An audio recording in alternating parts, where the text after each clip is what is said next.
Hi, everyone. Thanks for joining me today. I hope I did this right.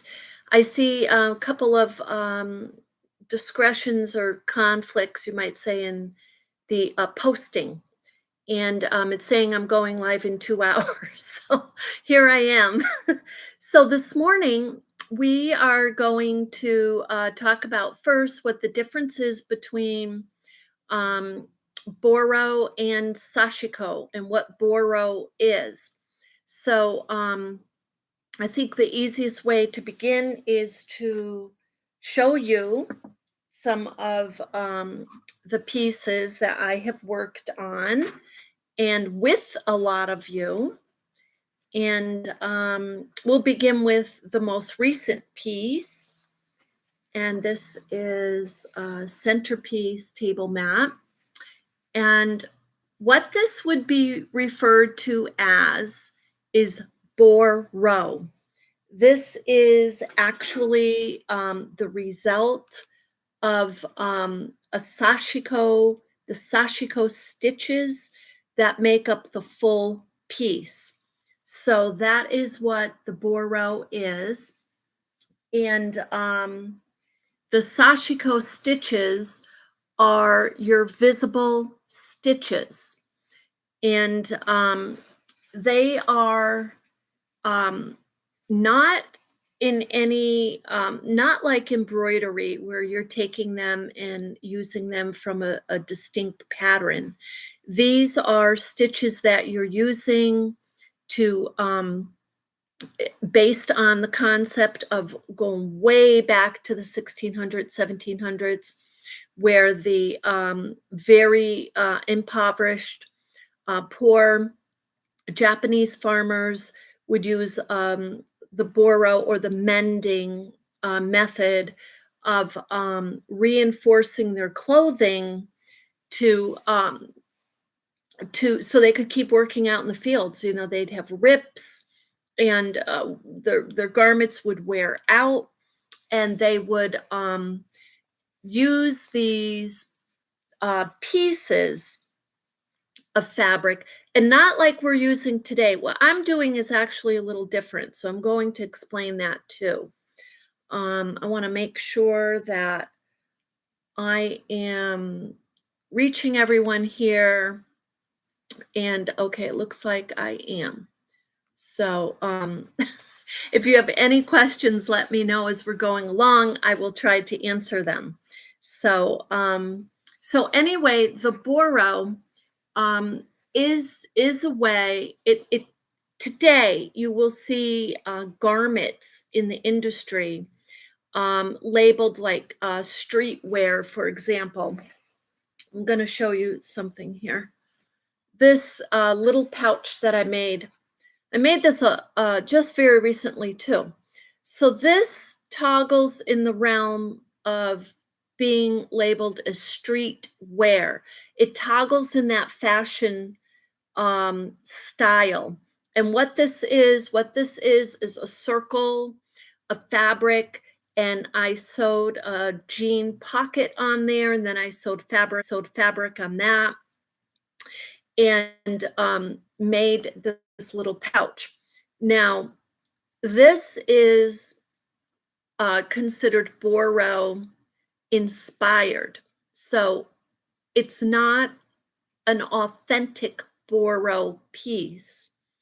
Authentic Boro pieces are really now antiques. They're like over 100 years old.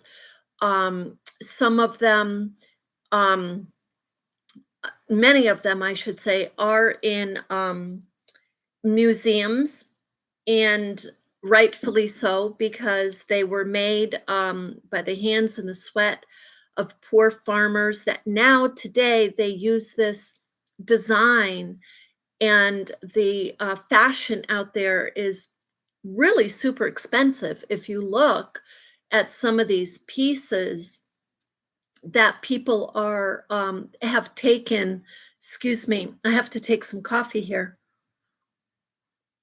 that people have are building their design based on the Boro, authentic Boro. You'll see how expensive those pieces are. And a lot of it is because it takes time if you're hand sewing. Now, the visible stitching is not embroidery either. I mean, you might think it's embroidery, and some people compare it to the American patch. I don't, because conceptually, the concept of the Sashiko stitching, the concept of creating Boro with the Sashiko stitching is based on, as I said, the culture of the Japanese farmers being very, very poor and creating pieces that they needed to stay warm to continue working out in the fields. So this is an example. I'm going to show you a few other examples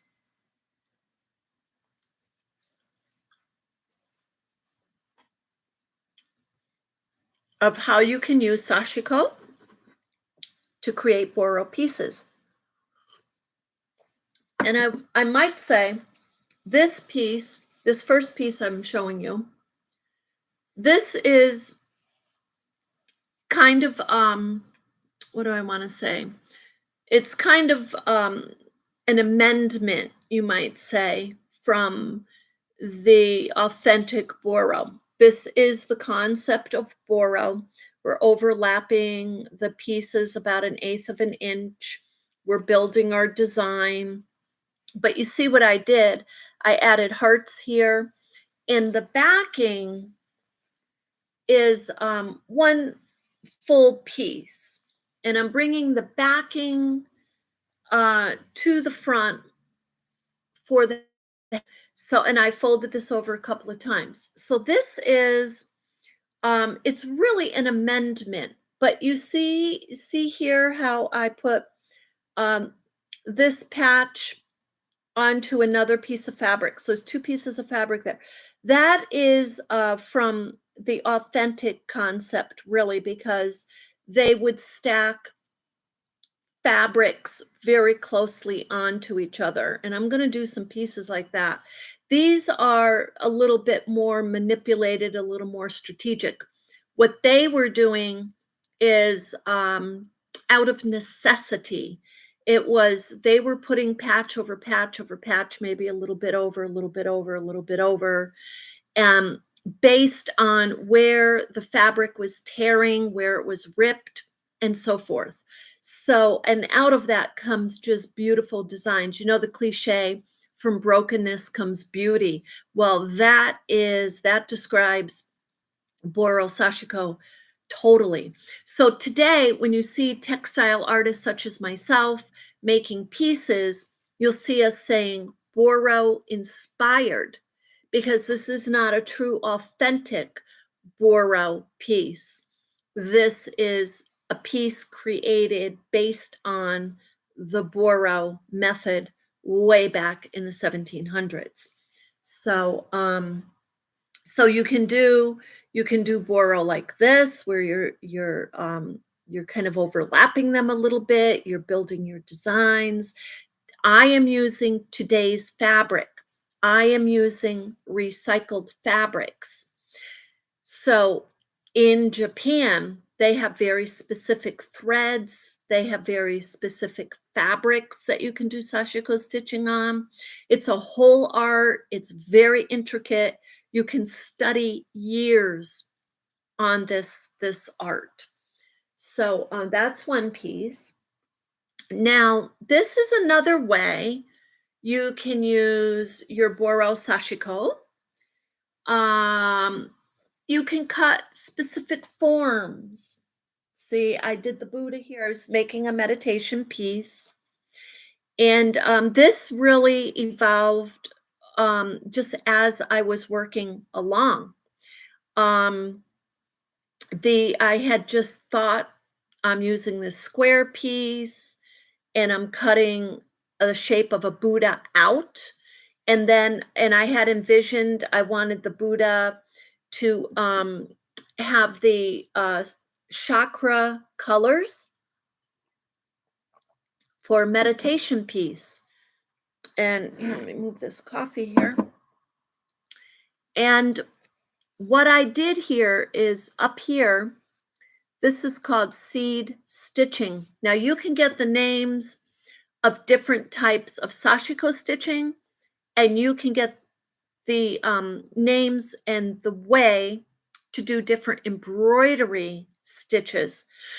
Embroidery and Sashiko really are different. As I said, conceptually, the whole flow of Sashiko is the visible stitching and not worrying an iota if it's out a little bit of the line. No problem.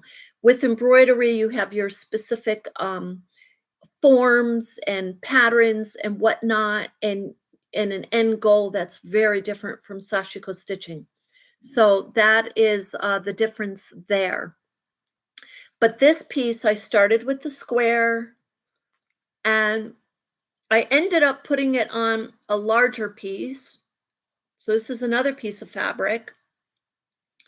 And then then after I did all my stitching, I wanted a backing. So see, this is the backing. And but as I was going along, I felt like I wanted the Buddha in a mandala, in a circle. So I just drew a circle. Well, actually, this one I did freehand, but you don't have to. You can use here. I'm going to show you something. This is a hoop. You know, look, you can keep this near you. Use this to draw a very light circle.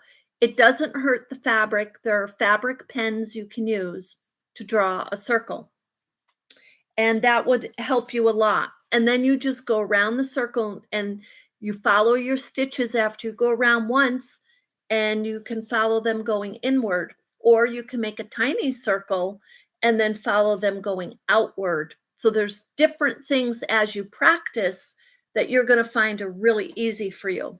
Excuse me, I got to sip this again. If you have any questions, throw them right in here. I don't see anything coming.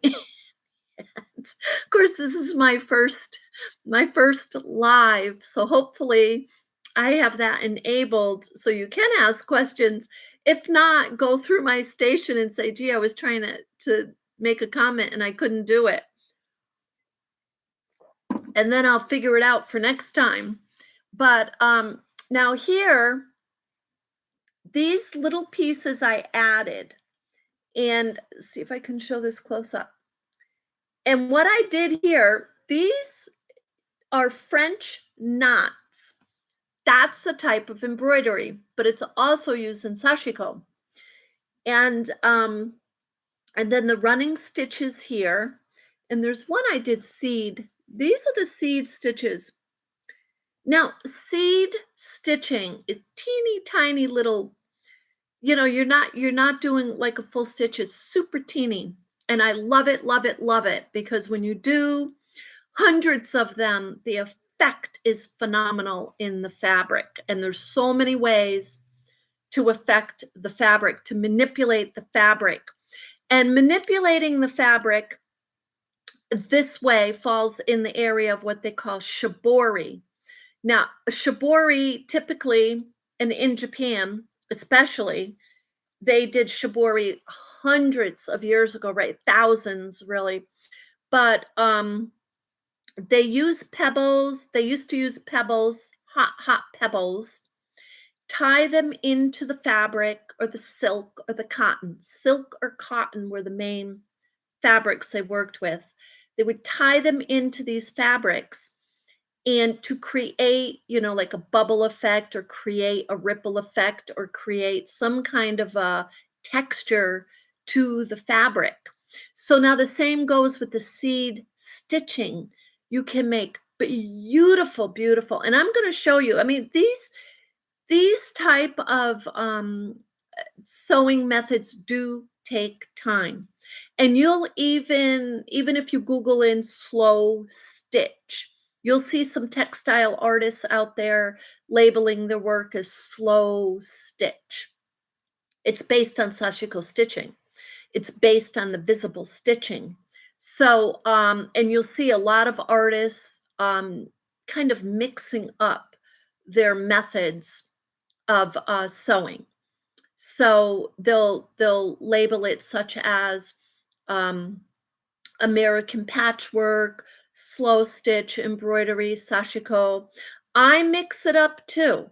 And as you know, I have some videos out there where I took the Kawandi method and using Sashiko Boro uh, methods all mixed up.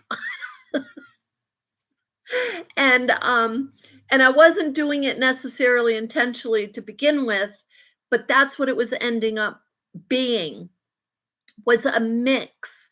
You know, look, the Kwandi method of building is when you are building from the outside of the quilt to the inside.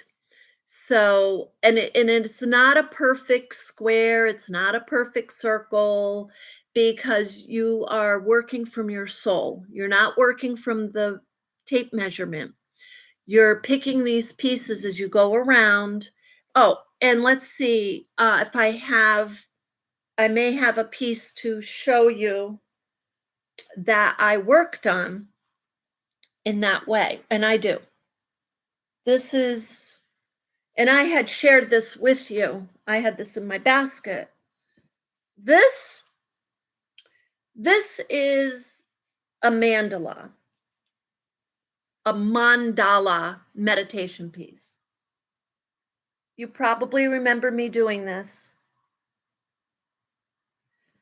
So, when I was working this circle, I was having some problem trying to figure out how to apply my Boro method to this. I didn't feel good about cutting for some reason because I didn't want to place my square, let's say, like this. I didn't want to place this, let's say, on my circle, and this piece is sticking out and I'd have to cut it. And the reason I didn't is because when I work as an artist, I find a lot of spirituality in my art. And when I do the Boro Sashiko, creating Boro for me is very heartfelt because that was, as I said, something created from people who are very, very poor. It was out of necessity. So when I'm doing this, I'm reminded, I'm mindful that they were not cutting pieces off and throwing them away. Okay, they were using every single piece of fabric and thread, and they were using threads to this point. They were, if they had an old sweater or old fabric or anything that was not being used and there was thread in there, they would de-thread it and use it to sew their Boro piece. And it's amazing. I mean, the more you learn about a Boro, authentic Boro and Sashiko stitching, the more you're just intrigued. It's amazing. So I was trying to figure out, how do I place my fabrics on here without cutting or folding them over, but using them? And then it came to me, and this is in one of my videos, you'll see. It came to me to use Kawandi. So in other words, what I did was I placed a piece, here I'll show you. I placed a piece on the circle. I didn't want it overlapping, so I placed it wherever this piece, considering its shape and what I had, would accommodate that part of the circle. And then, so, and I did that and I kept going like that. So if it didn't, for example, now I'm going to put this piece, this is a smaller piece, little rectangular. So if this accommodated a tiny part of that circle, then that's where it went. And this is how I did this piece. And I went all the way around until I got into the center. And I say in the video, this specific piece here is very large. I didn't want to cut it. I wanted to work like as close to the authentic mindset as I could. So I left it like that and it's reaching almost to the center. And then the next piece I placed it right next to it and I went around like that. So because and I did a lot of stitching. This is what they call consistent continual stitching. I did a lot of stitching here. Some circles, as that is a circle. But so Kawandi, as I'm going around the border, and this is the first row, then I come to my second row. This is my second row. So my second row, I didn't have to put anything here because that piece is so large. So then I come to, this is my second row right here. This is the first, this is the second. First, second. So now I'm going around my second time. And the rows, look, the rows almost got centered, but it's not. Oh, here it is. This is the one that's almost centered, but it is not. So, but it's still very beautiful. So I want to do more pieces like that. That is Kawandi method of going around the border.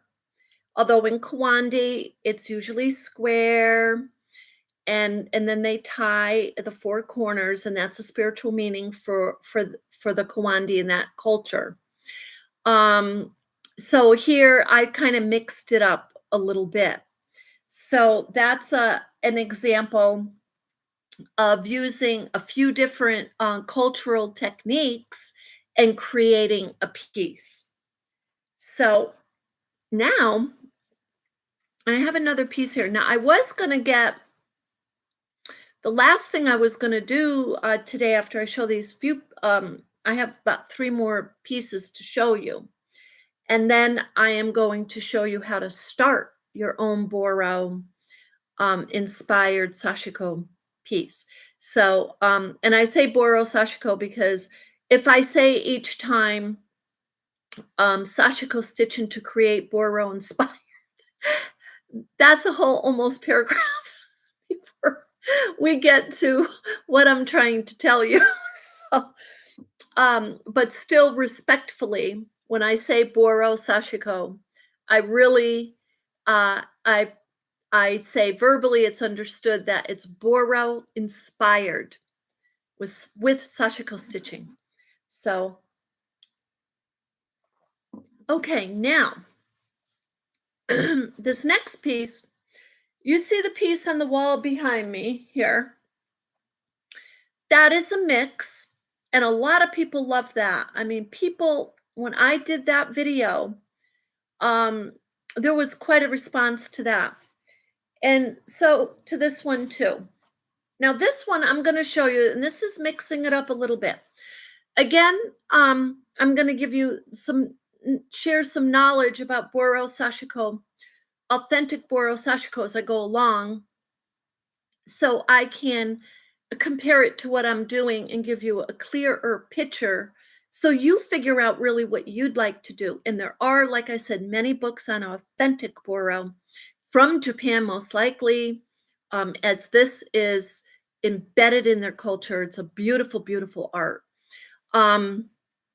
So this piece, what I did was I got a sheet. Now look, you see this beautiful, beautiful lace hem? So that's part of the sheet. That's part of the base, what I call the base. Now, if I turn this over, you can't see any stitches. It's because I am using the same sheet 2 times. I'm using 2 pieces of sheet. First, I cut the sheet so that I had this beautiful part of the hem. So if you put this sheet on your bed, for example, this would be a beautiful lacy piece of the sheet, top and bottom. So I actually have sewed on that piece, and then I cut another piece out and sewed it on to the back. So I'm going to show you how I did that in a moment. But this is if you look, I was playing around with using fabrics. And again, in authentic Boro, cotton or denim is was primarily used. Cotton pieces. Or I want to say organic pieces, cotton, wool, silk. So it was mostly cotton. Now, I'm playing around with, yes, some silk, some blends, but look, the difference is this. These are very, very, very silky, okay? So not necessarily easy to sew with. As you know, silk is silky, it's slippery. You use too large of a needle, you're going to put a hole right in it. Um, and if you use if the thread is too large, you'll put a hole in it. So I was really experimenting with the silky pieces, but I wanted to see how it would come out like that. And I was also using larger pieces. And I was cutting formed pieces. So the larger pieces I used to make this, I was overlapping them just as I would in Boro building. And I was taking specific pieces and kind of making different shapes and forms as I went along.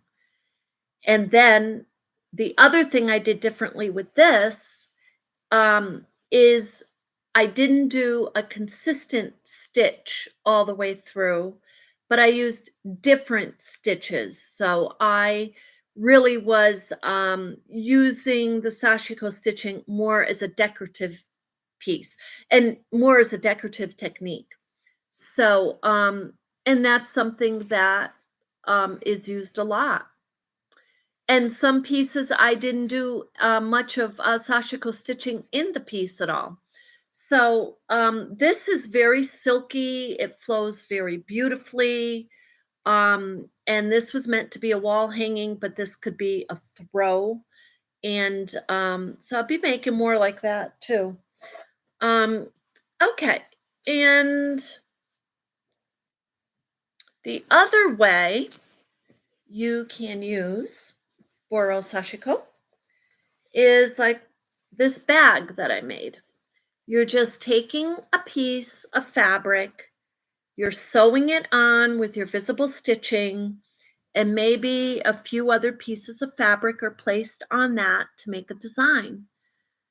And that is Boro inspired, Sashiko stitched design. This is a bag, as you probably know too, I made recently. So this is actually a shopping bag. Or a laundry bag or whatever kind of bag you want it to be. But this is another example. These are denim pieces. This is cotton, woven. So these are all organic pieces here. And that's the other thing to stay closer to the authentic Boro concept in Sashiko stitching. A lot of textile artists will purposely use vintage pieces of fabric. So I do too. I try to do that. I try to use the cottons. But my theme is to use recycled fabrics. So I do experiment with different types of fabrics. And I always find the texture and the colors and all of it really beautiful. It comes out in such a way that I could have imagined it to be like that.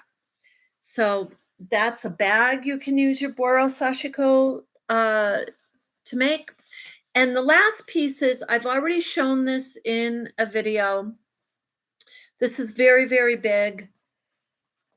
And the hem, as the other one, um, the hem is made by folding in the outside pieces and then folding the backing that you're going to use, and or the base.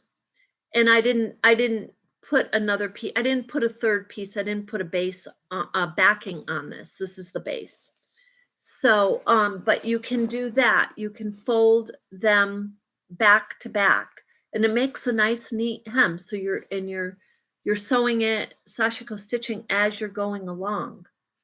So, this is a Kawandi method of beginning a blanket, and you're just placing them as your first row, and then you're placing your second row and your third row, and you can do overlapping as you go along with your pieces.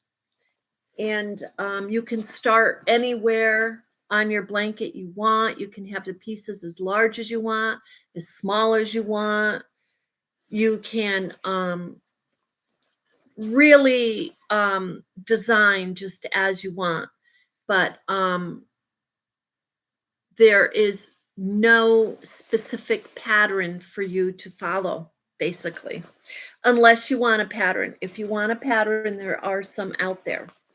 So, so what I'm going to do is get you started on your own Boro piece. And I don't see a lot of people in the queue.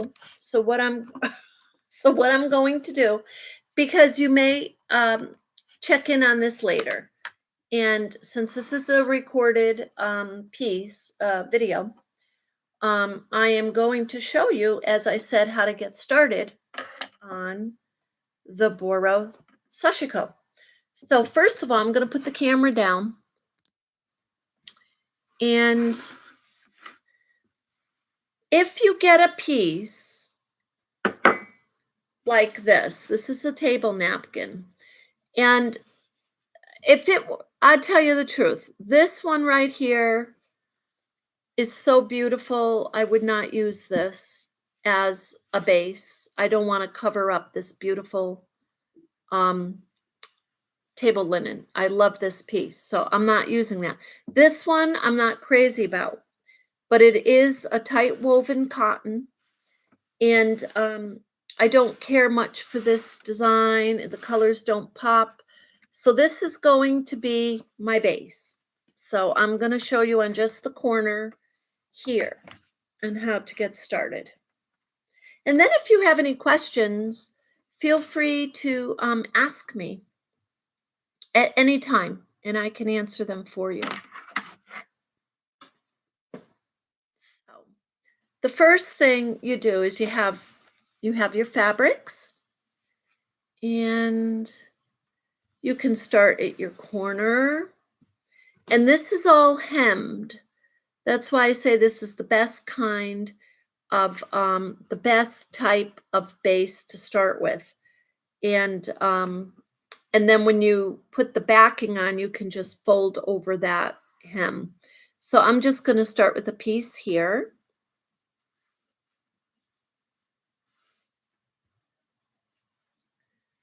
And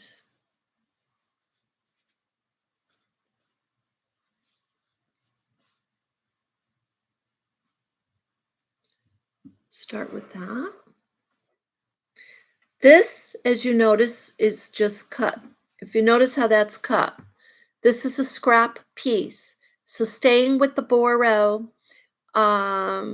Sashiko concept of using all scraps that I have to create something beautiful, I am not cutting it. I'm working right along with that. I'm looking for my little scissors, but there is a piece of thread there. Okay, so now this is how I build. I don't feel like I want that.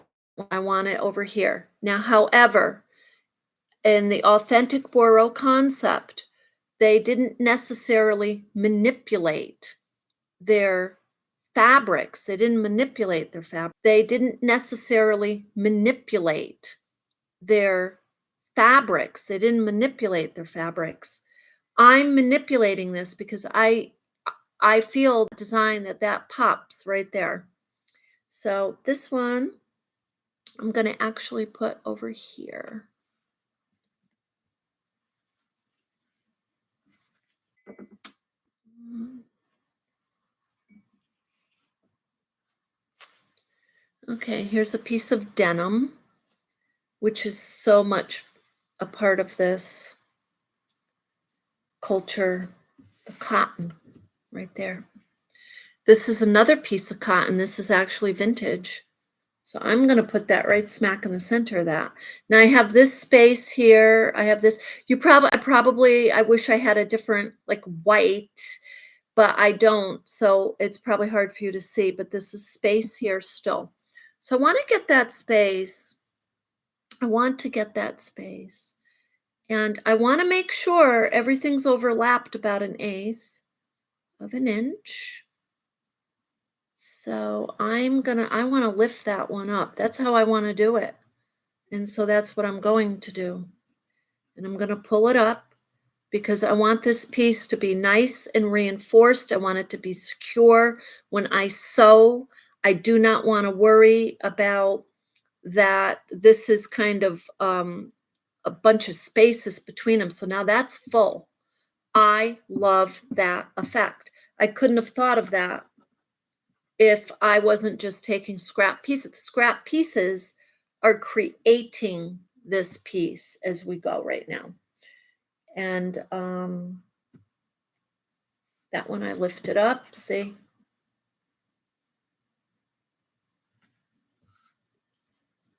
I am going to work on better cameras and whatnot in the near future, but right now this is what I have. Okay, so you can see the red there. That's red against green. It doesn't look Christmassy at all, and it's really not. I'm not trying to make it Christmassy. Now with Boro, I'm working straight down. I'm not doing Kwandi. I'm not going around. If I was doing Kwandi, I'd be going straight around, and I could do that. And we'll do that in the next one. We'll do Kwandi in the next one. So look at this piece. This is a beautiful little purple, and I have a space here between this and the denim. So I'm going to put this here to make sure that's covered. And look at this piece. This has it has a cut. It has like an L cut in it, but that's okay. I'm going to put that here. So you see how beautiful it's starting to come out just with colors here. Now, I'm just placing these and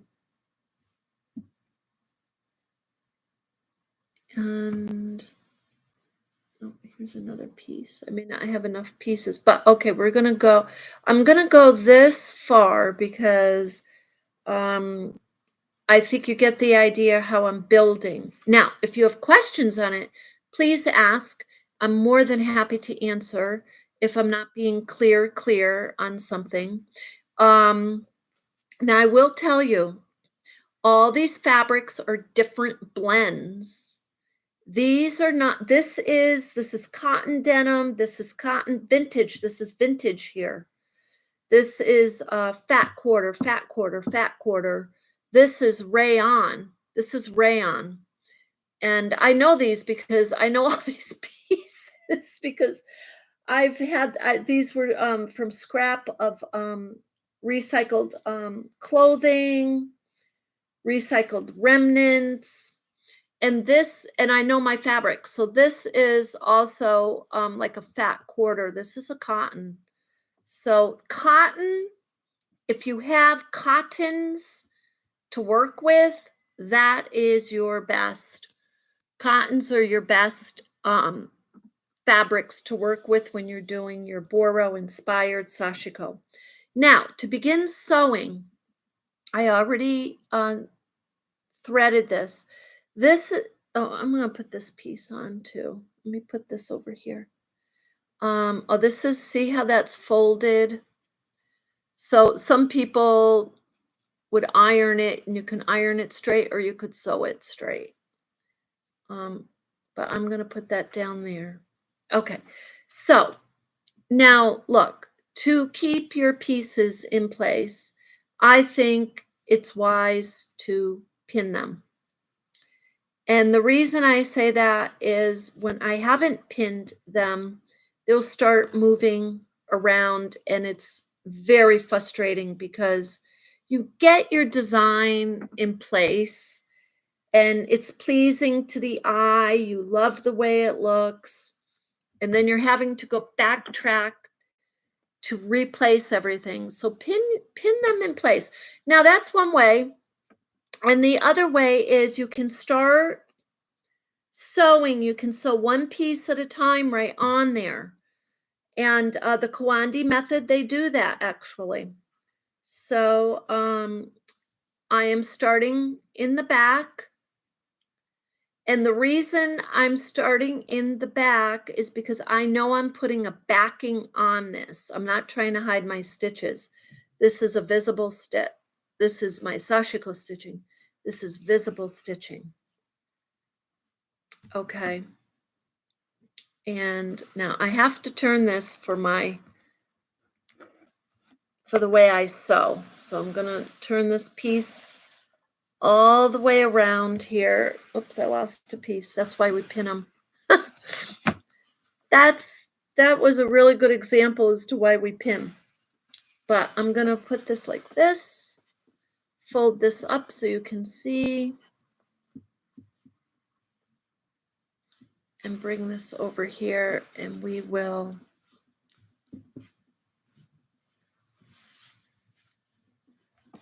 keep this in place there. I think you can see that now. Yeah.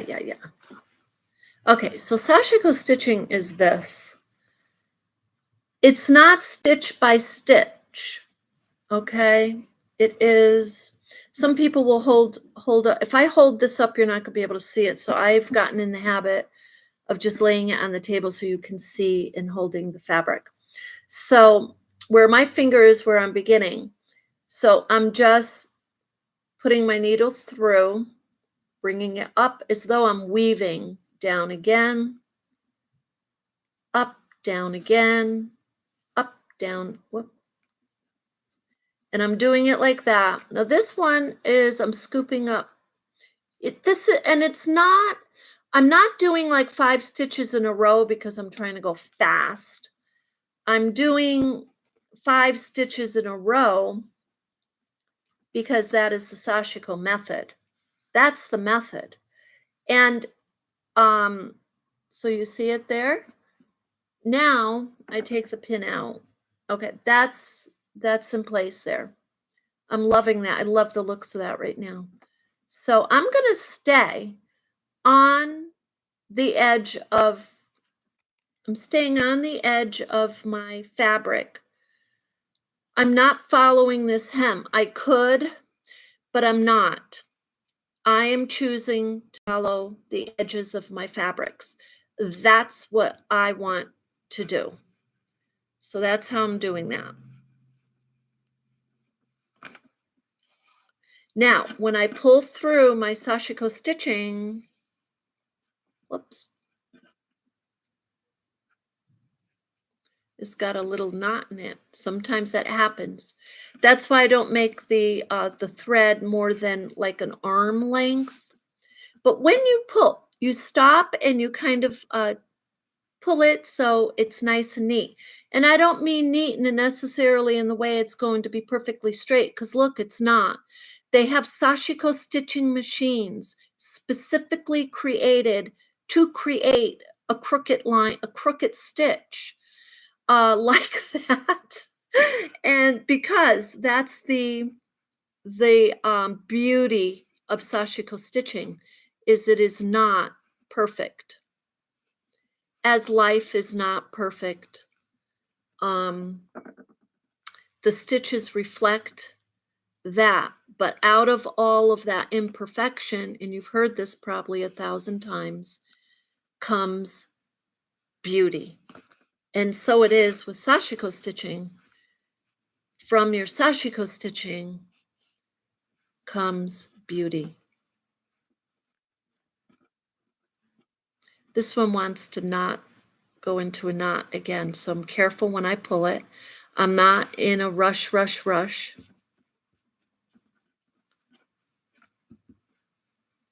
And that's how I go along my Sashiko stitching. We'll do one whole row here since we have a few people. If you have any questions, let me know if I'm not covering something. And these I'm going to pin because this is falling off the edge here, and I want to make sure. And you're noticing that I'm not too worried about everything being perfect. Again, that's part of the beauty of creating a Boro piece. Actually, I'll tell you what, I've made these pieces in the dark. I don't mean in the dark, like absolutely no lighting, but the lighting was very, very, very dim. And I did it purposely because I wanted to get the feeling of what a very poor Sashiko farmer was going through trying to sew and why it was coming out crooked. Try it. Just try it sometime and you'll see. You think it's straight and it's not because it's dark and you're tired and you're working 8, 9, 10, 11 o'clock at night or in the middle of the night to make sure that your family member has a warm scarf or warm coat or warm jeans to continue working in the rice fields or the fields the next morning, you want to create this piece. You want to mend their jacket. And so, yeah, it comes out not straight. And because you're working in the dark, or maybe you even need glasses and you're not going to be getting a pair of glasses. Now you see I'm lifting this up because this is how I do a lot. I'll do like this when I'm not on the camera. And that's a way to do it too. Look how beautiful that is, seriously. And how blessed we are to work by light and to, if you wanted to choose fabrics, to choose your fabrics. And, like I say too, the needle, your needle should be long, thin needle.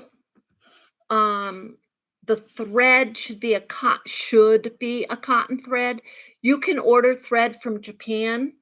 This is a cotton thread, like this. I'm trying to think. Here's my skein that I use here. I'll take a second to show you.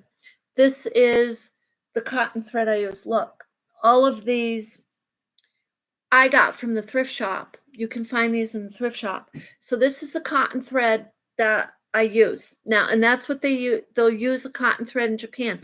It needs to be able to go through your fabric. I don't want to say seamlessly, but easily.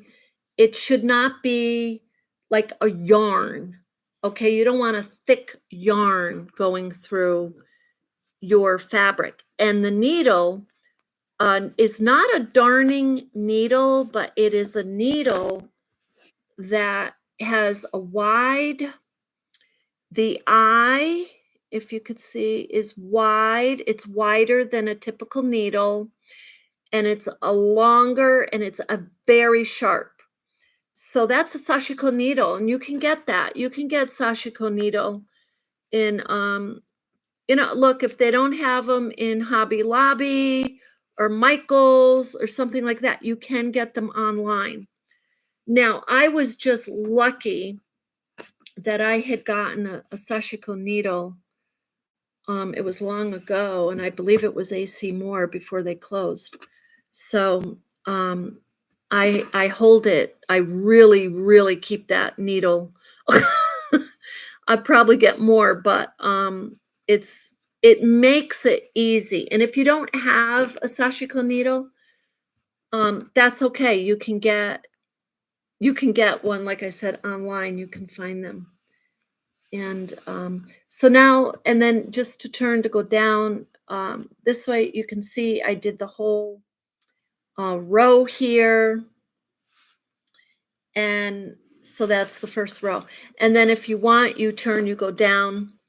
You can do a couple stitches to go down here. You're going to turn your whole piece around and then you're going to go back up. So anyway, I hope that that helps. Sorry about the light here. I have quite a lighting thing going on. But I hope that that helps you begin your project. So I'm going to take that needle out there for a moment so I can hold this up. So as you go along and you're building your project, like I said, don't worry that your stitches are not perfect. They're not supposed to be. That's the concept and the beauty of Sashiko stitching. So if you make a piece and you want to share, please send it in. And I would love to hear from you. And if and we will schedule more of these. I'll get a little bit better at it. I think there was a discrepancy with the time on what YouTube was showing, and it might even have something to do with the time on my computer is essentially not correct. So who knows if that's the reason. But anyway, you have a beautiful day, and let me know what you'd like to know next. I have so many projects to share. It's incredible. But you have a beautiful, beautiful weekend, and thank you for joining.